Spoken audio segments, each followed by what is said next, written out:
cheguei a escapar, meu fazedor de salgadinho. Formando a Ana Vitória e o Adam na salva de palmas. O Adam é vizinho do estudantil. Aguenta toda a barulheira. Formando o Celso e Rosildo na salva de palmas. Mas já sabe que chapéuzinho de cada ouro, né? Outra, meu, achei que era só no cangaço que eu ouvia isso. Coisa. Mas tá bom guardar, né? Olha, agora ficou no chão. Formando a Neiva e o seu padrinho Nelson na salva de palmas.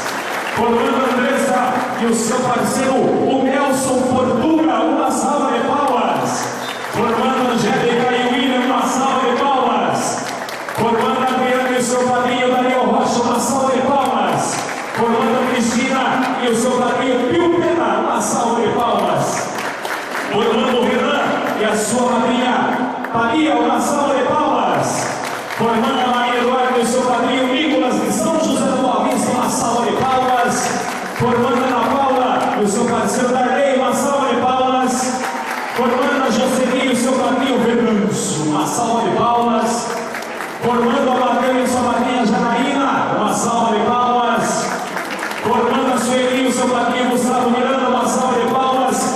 Formando a Thierry e o seu padrinho Sérgio, uma salva de palmas. Formando a Nilza e o seu padrinho Pedro, uma salva de palmas. Formando a Walter Aldineia e o seu padrinho Murilo Dan, uma salva de palmas. Formando a Dona Marilda e o seu padrinho Claudemir, uma salva de palmas. Formando a Matilde e o seu padrinho Paulo, uma salva de palmas. Formando a Dona Rose e o tio Assiro, o seu padrinho, uma salva de palmas. Formando a Dona Eunice e o Paulo Anderson, o seu padrinho, uma salva de palmas. E por fim, formando a Carla e o seu padrinho Douglas Raimond, uma salva de palmas. E até a torcida organizada, vai ter casório. Olha o salve, nossa, o pelo.